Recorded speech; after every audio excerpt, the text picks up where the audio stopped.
तत्र एकाग्र मनः कृत्वा 12वां श्लोक। मन को एकाग्र करना है और अपने चित्त को, अपने इंद्रियों को रोक लेना है। किस लिए? कोई सिद्धि प्राप्ति की कामना नहीं करना मन में, हाँ, आत्मशुद्धि के लिए, अंतःकरण की शुद्धि के लिए योग का अभ्यास करना है। क्यों अंतःकरण शुद्ध करना है? संसार की कामनाओं से मैला हुआ है तो परमात्मा में लग नहीं सकता है। इसीलिए जितना इसको अकेला रखेंगे, मन को साधना में जोड़ने के प्रयत्न करते करते विषयों से हटाएंगे तो परमात्मा की पसंदगी के लिस्ट में शायद हम भी आ जाएं। हर समय एक ही हमारा मन में बार बार आ जाना चाहिए। कुछ बढ़िया बनाया, अरे लाला आज तेरे लिए ये बनाया है, आज तो वो रिझ जाए शायद, हाँ, बस उसको पसंद आ जाए, खूब अच्छे से खा ले। तो इस प्रकार के भाव से चमत्कारों की आशा नहीं रखना कि वो खाए और फिर मैं दुनिया में ढोल पीटूँ कि उसने मेरा खाया है, ये नहीं। पर वो खाए जरूर, जिस रूप से खाए, जैसे खावे, है, उसकी तो एक अमी भरी नज़र भी बहुत कुछ कर जाएगी। और उसी खा के संतुष्ट हुआ जब सुंदर मेरे सामने देखेगा तो मैं धन्य हो जाऊं। तो मन में संसार का स्वरूप क्या है पता है? भावमय है। संसार कोई ठोस नहीं है। ये मकान दुकान सब दिखता है ठोस, वो तो हमारे जो दृष्टि है उसने उसको स्थूलाकार दिया है। ये तो हमारे भावों में है।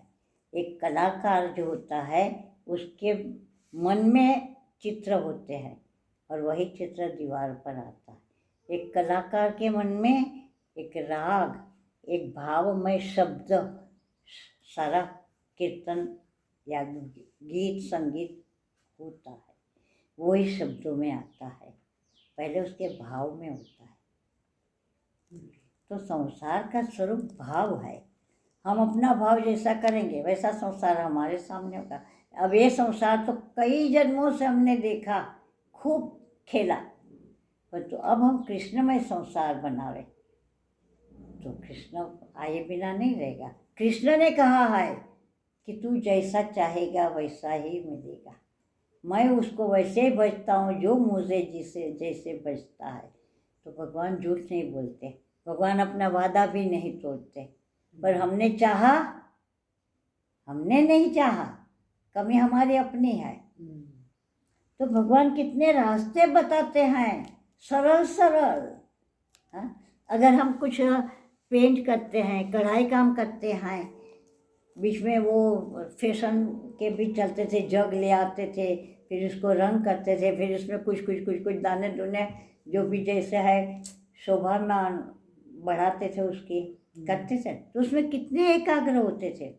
जो आपने गोंद रखना है तो बड़ा टिपका नहीं हो जाना चाहिए, ऊपर नीचे बहना नहीं चाहिए, कितनी मात्रा में, किस जगह पे। तो कैसे बिना हिले आप अपनी दृष्टि ठहराते हैं।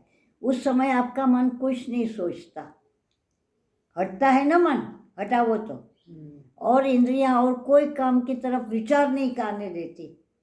कोई बुलावे तो देख के जवाब नहीं देगा, रुक जा मैं नहीं देखूंगी। वो कहते हैं देख तो सही, देख तो सही मम्मी, देख तो सही, मैं नहीं देखूंगी अभी।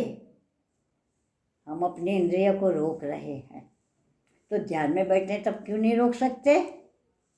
रोकना हम जानते हैं, पर इसकी महत्ता जितनी हमारे चित्त में हमने दी है उतनी महत्ता उस ध्यान के समय की दी नहीं है हमने, इसीलिए हमारा मन नहीं लगता है उसमें। जब इसकी महत्ता बढ़ जाएगी तो मन हटाए नहीं हटेगा, उसी में लगेगा। जब हमारे जीवन में भक्ति की, ज्ञान की, योग की, वैराग्य की, परमात्मा की, वो हमने 2 दिन जो देखा विवेक चुड़ामनी, उसमें पहले ब्रह्मनिष्ठा का महत्व बताया। तो उसमें ब्रह्मनिष्ठा में महिमा तो तेरी अपनी बताई, कि ब्रह्मनिष्ठा तुझे करनी चाहिए, तू योग्य है, मानव शरीर मिला है